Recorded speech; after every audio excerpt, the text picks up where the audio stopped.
السلام علیکم دوستوں مجھے یوں لگتا ہے کبھی کبھی کہ ہر انسان نے اپنے اندر کچھ بت بنائے ہوئے ہیں جن کی وہ موسٹ آف دا ٹائم پرستش کرتا ہے، پوجا کرتا ہے، اپنے آپ کا کامل سمجھتا ہے، ایبسولوٹ مائنڈ سمجھتا ہے کہ جو کچھ میں نے سوچ لیا بس کمال ہو گیا. اور ان کی پوجا مطلب اس حد تک نرگسیت کا شکار ہوتا ہے، اس حد تک وہ خود پسندی کا شکار ہوتا ہے. تو کبھی کبھی یہ بھی لگتا ہے مجھے کہ کہیں یہ وہی بت تو نہیں جو کہ شیطان کو بنانے تھے، اللہ کی مرضی کے خلاف مقابلہ کرنے کے لیے اچھے لوگوں کا اپنی خود نمائی کے حوالے سے. خیر کچھ بھی ہو، زندگی ایسے گزرتی ہے. سوچ اگر تھوڑا سا اس پہ چیک ہو جائے، مانیٹرنگ ہو جائے تو کچھ کام آسان ہو جاتے ہیں. تو میں نہیں سمجھتا کہ میں نہیں سمجھتا، نہیں جانتا کہ میرے بت کس قسم کے ہیں، لیکن کوشش میری یہی رہی ہے کہ میں ان سوالوں کی طرف نہ جاؤں کہ بت میرا کیسا ہے اور میں کس طرح سے ان کی پرستش کر رہا ہوں. بلکہ یہ سوال ہی نہیں، جیسے یہ سوال میرے ذہن میں نہیں کبھی آیا کہ جی میں دیکھنے میں کیسا، مطلب خوبصورت ہوں یا نہیں ہوں، غیر اہم رہا ہے. کپڑے جو ہیں میرے سارے سوٹ کر رہے ہیں مجھے، میرے میچنگ کیسے ہیں، برانڈز کیسے ہیں، یہ سوال نہیں رہا میرا، غیر اہم رہے ہیں مسئلے. کچھ چیزیں ہیں وہ فوکسڈ، میری کوشش ہوتی ہے کہ فوکسڈ رہوں. اور یہ پھر میرا تجزیہ جب اپنے آپ کا کبھی کبھی کرتا ہوں اس لحاظ سے، تو مجھے یوں لگتا ہے کہ کبھی کبھی یہ جو فوکسڈ ہونا جو ہے یہ بیوقوفی کی حد تک فوکسڈ ہو جاتا ہوں. دنیا تو چاروں طرف ہے نا، فوکس کے علاوہ بھی سب کچھ ہے، ارد گرد ہی رہتا ہے، ہم اس سے نپٹ بھی رہے ہوتے ہیں. تو اگر اس پر فوکس نہ ہوں گے تو مشکل بات ہو جائے گی. مثلاً یہ کہ چائے کی پتی خریدنے جانا ہے مجھے بازار میں، اور مجھے پتہ ہے کہ دودھ بھی گھر میں نہیں ہے، لیکن مجھ سے بیگم یہ کہتی ہے کہ جناب ریاض صاحب وہ چائے کی پتی لے آئیے. تو چائے کی پتی لینے جاتا ہوں تو وہی لے کے تو آ جاتا ہوں. میرے ذہن میں نہیں آتا ہے کہ دودھ ہے تو وہ بھی لے جاؤ، اگرچہ بیگم کا آرڈر نہیں ہے لیکن لے جاؤ. تو اتنا فوکسڈ ہوتا ہوں. اس فوکسڈ ہونے کے اس نیگیٹو رویے کی مجھے بات اس وقت سمجھ آئی جب میں بانو قدسیوں کو اپنے پہلے ناول کے لیے صدارت کے لیے انہیں کہنے گیا. یہ ایسی حماقت ہے جس کا احساس مجھے کافی بعد میں ہوتا رہا، اب بھی ہو رہا ہے. شاید کسی اور اینگل سے دیکھوں تو اچھا ہی بن جائے. اینی ویز تو ان کے گھر گیا، وہ امریکہ گئی ہوئی تھی اپنے بچوں کے پاس شاید. تو اشفاق صاحب سے ملاقات ہو گئی وہاں، اشفاق احمد صاحب سے. تو اچھی گفتگو ہوئی، میں کافی کچھ ان سے سیکھا سمجھا.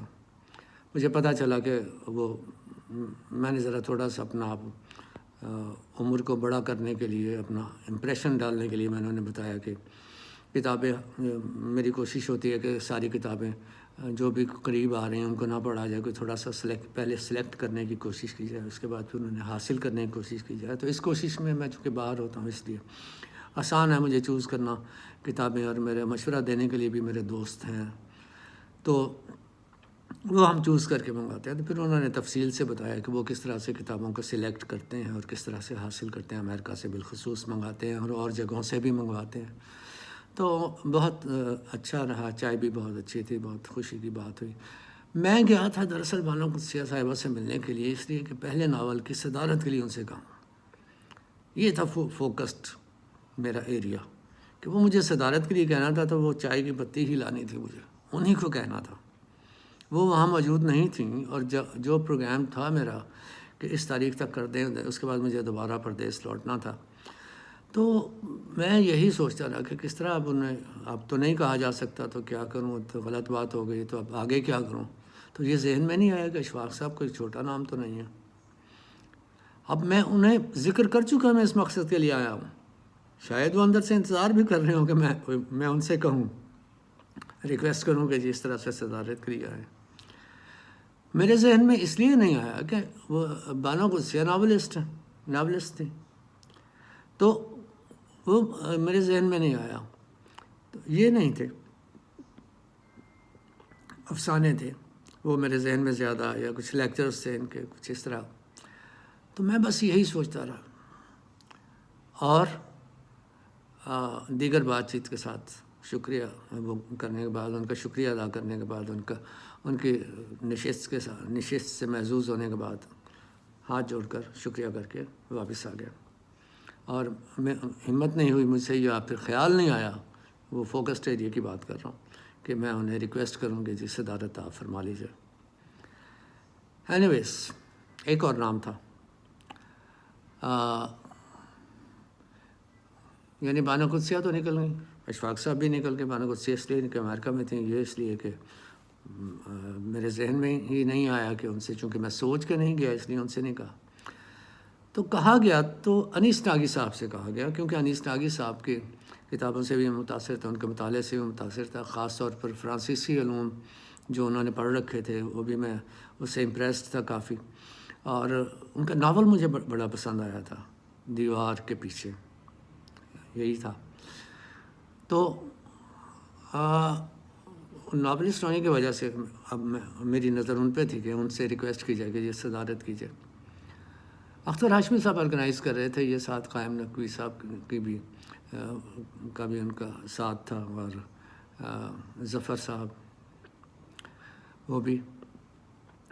تو وہ میں ان سے ریکویسٹ کی، اور 4 بندے گئے ان سے ریکویسٹ کرنے کے لیے، وہ مان گئے. انہوں نے کہا اچھا بھائی ناول پڑھوں گا، ٹھیک ہے. تو ناول ہم انہیں دے آئے، انہوں نے یس کر دی، واپس آ گئے. ابھی کچھ دن، ظاہر ناول جب دیا جاتا ہے تو وہ وقت کا حساب رکھ کے کہ یہ فنکشن سے کافی دن پہلے دیا جاتا ہے، تو وہ دے دیا ناول. فنکشن کے دن قریب آئے تو ایسے کسی نے کہا کہ یار پوچھ لو ان سے کہ کوئی اور تو مصروفیت نہیں آ گئی. ہم نے کہا ٹھیک ہے جی، بات تو مشورہ تو درست ہے، بالکل. ہم چلے گئے، اور چلے گئے ساتھ، مطلب ساتھی بھی تھے، گواہ بھی تھے کہ وہ حامی بھر چکے ہیں، اور تسلی ہو جائے کہ ہاں واقعی بھر چکے ہیں. تو پروگرام کی اس کو جو بھی ترتیب ہے اس کو جاری رکھا جائے. سلام دعا کی، چائے پانی، بیٹھے، بات چیت ہوئی، اور تھوڑا سا موڈ خوشگوار نظر نہیں آیا. تو کہنے لگے بھائی میں تو آپ کے فنکشن کی صدارت نہیں کر سکتا، میں تو معذرت چاہوں گا. میں نے کہا سر خیریت؟ کہنے لگے جی میں ایگری نہیں کرتا آپ کے خیالات سے. اور حیرت کی بات یہ ہے کہ میں نے پہلے 19-20 صفحے ہیں جو، وہ تو میں نے سمجھ لیجیے کہ ایک ہی نشست میں پڑھے ہیں، اور اس احساس سے پڑھے ہیں کہ اگر آپ یہی ٹون برقرار رکھتے ہیں اور اسے پورا ناول اسی طرح سے لکھتے ہیں، اسی انداز میں، اسی ٹون میں، تو مجھے کہنا اچھا نہیں لگ رہا. لیکن انہوں نے کہا تھا کہ میں آپ کے پاؤں پڑ جاؤں گا. حالانکہ وہ کسی اردو کے ناول کے بارے میں ان کا خیال تھا کہ اردو میں کوئی ناول اچھا لکھا ہی نہیں گیا، یہ اس رائے کا بھی اظہار کیا کرتے تھے. تو اتنا جب انہوں نے کہا کہ 18, 19, 20 اس طرح صفحے جو ہیں وہ ایسے تھے کہ بھئی یہ اگر یہی آپ سٹائل رکھتے آگے کنٹینیو رکھ پاتے تو میں آپ کے پاؤں پڑ جاتا. میں سمجھتا کہ کوئی ناول نگار آ گیا ہے. لیکن استاد اس کے بعد ناول گر جاتا ہے اور مزہ نہیں آیا.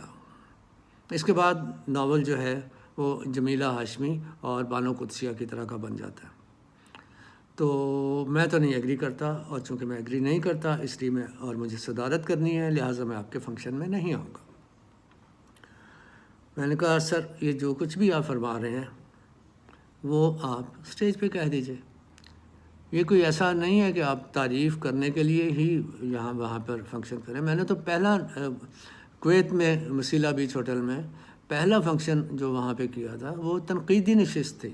حالانکہ پہلے ناول میں یہ ہوتا ہے کہ تھوڑی سی تعارف ہو جائے، تھوڑی سی تعریفیں وغیرہ کا رواج تھا، لیکن میں نے پہلی نشست تھی اس کی رکھی تھی، اور اس میں امپورٹنٹ نام تھے. ان کا نعیم مرزا کا نام تھا، مسعود اللہ خان تھے، اور طارق ملک تھے، سعید صفتر تھے. امپورٹنٹ نام ہے. صحافت کی دنیا میں سے عطر ندیم تھے. عطر ندیم نے تقریر تو نہیں کی تھی، بعد میں مضمون لکھا تھا، پورا فل پیج عرب ٹائمز پہ مضمون لکھا تھا. تو یہ سب کچھ تنقید کے حوالے سے ہی تھا.